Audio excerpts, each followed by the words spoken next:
Hello everybody and welcome, I'm Comodin Cam, and today we're going to be ranking the giant Autobot himself, Omega Supreme. Omega activated.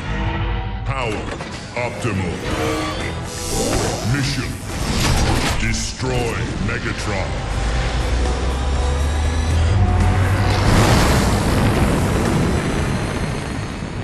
Throughout 40 years, Omega Supreme's design has remained fairly consistent, but there's been a few deviations that's going to make this very interesting to look at. So without further ado, let's just dive straight into the tier names, and first up, of course, had to be... I am Omega Supreme. Now for the second tier. You're our only hope, Omega.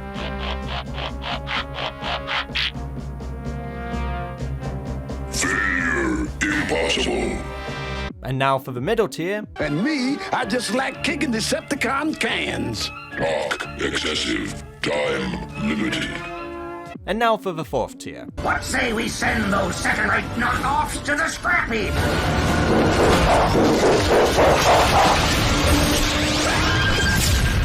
It would be my pleasure. And now finally, for the worst tier. Identity: Omega Supreme. Enemy status: terminated.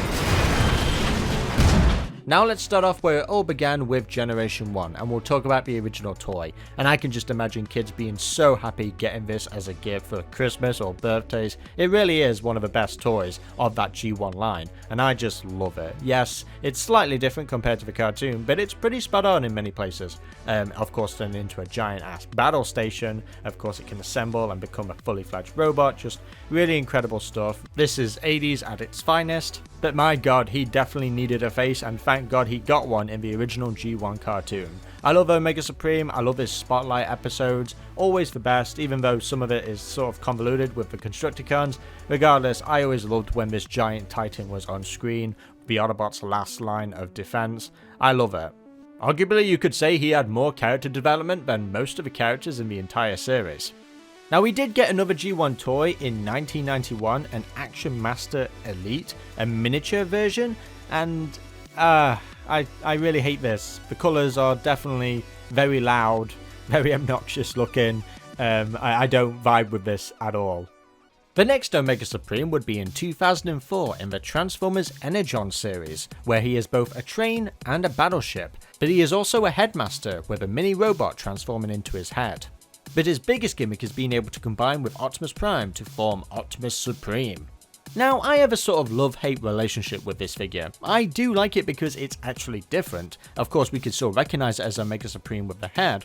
I do like the fact that one side is yellow and one side is blue. Even though at first it comes across as quite jarring, it does mix really well with each other. But in the show itself, Omega Supreme was just merely a gimmick to get the kids excited. And honestly, if I had this toy as a kid, I would have been happy and wouldn't even cared about his crappy character arc in the show. To me, the weakest part about this toy is actually the arms. I just don't like the look of them. I just wish they had that more classic Generation 1 look. It would eventually get it in 2013 in the Year of the Snake exclusive, Platinum Edition Omega Supreme. This is a much needed redeco slash retool. It just looks so much more better now. I really do dig this. Of course, this is supposed to serve for the character of Omega Supreme in the 2010 video game. That's what the new arm and the new head is based on. And when you look at this, it really does put that Energon one to shame.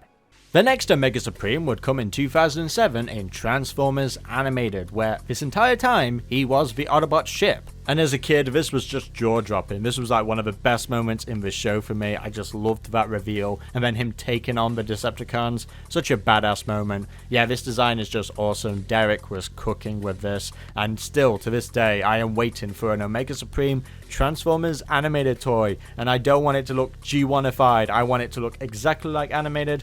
Give us a time class. Fans have been begging for this for years. I was begging for it when I was a kid, and now I'm an adult, and I'm still begging for it.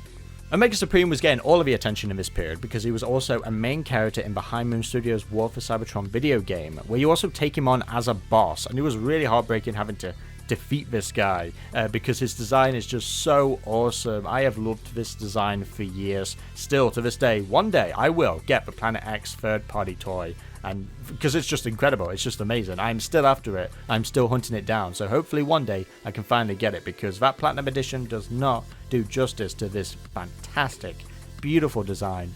Of course, the game is so old at this point, but I was hoping in the sequel, Fall of Cybertron, where we got to actually play as Omega at some point. We got to play as Bruticus, so I thought maybe naturally we'd play as Omega, but no. Sadly, it never happened. We never got to play as the Giant Titan, but all of his features and abilities are just incredible, and yes, High Moon, they were cooking with this design. Now when it comes to comics, Omega Supreme was in the IDW series with various mixed designs that are all based on the original G1. Only slight adjustments are made when we go from comic to comic. I guess my favourite one out of a bunch would probably be the Unicron comic, but throughout his entire run in the IDW series, his design hasn't really changed much at all. The same can be said for the Transformers War for Cybertron Trilogy Omega, featured in Siege. He essentially is just a Generation 1 Omega Supreme for a modern audience, and that's fine. This was the big Titan, everyone was after this, and it's obviously more cartoon accurate as well, and it's a really impressive toy. Many Transformers fans were after this just simply because it is an updated version of the original G1 toy.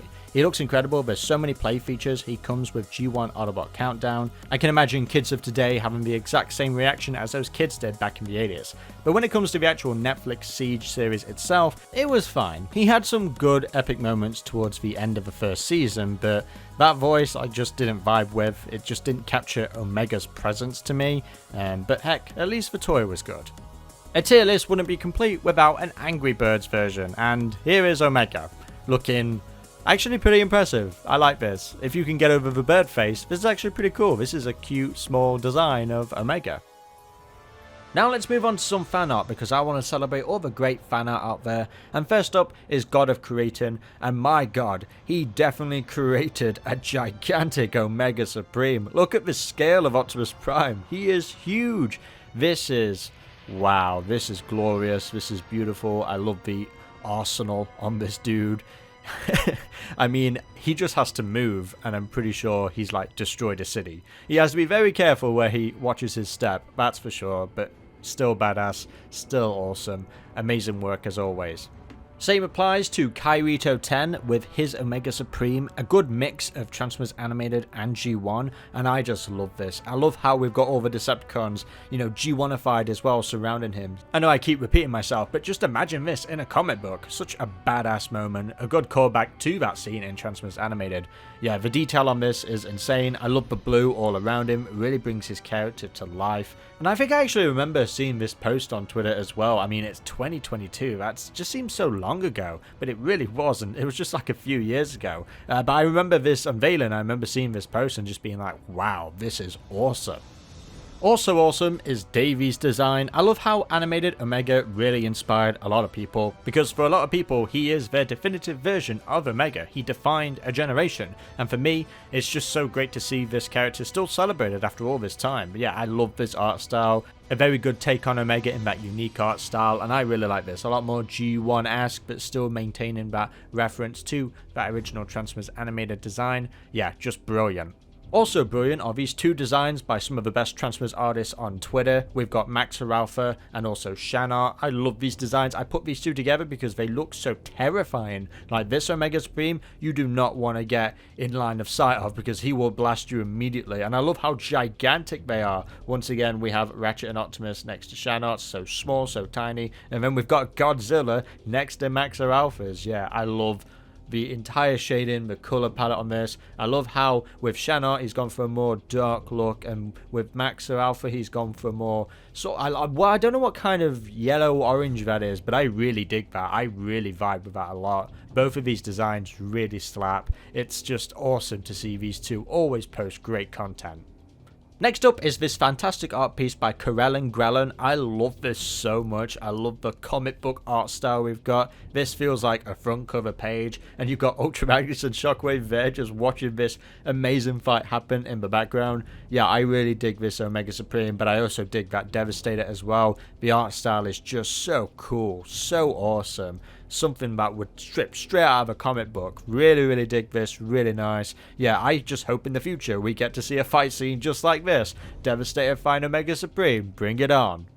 Next up, we have a 3D model artist by TBlaze1907, and this was made in Roblox. Now, I don't know much about Roblox at all, but I know there's a lot of creativity that comes out of it.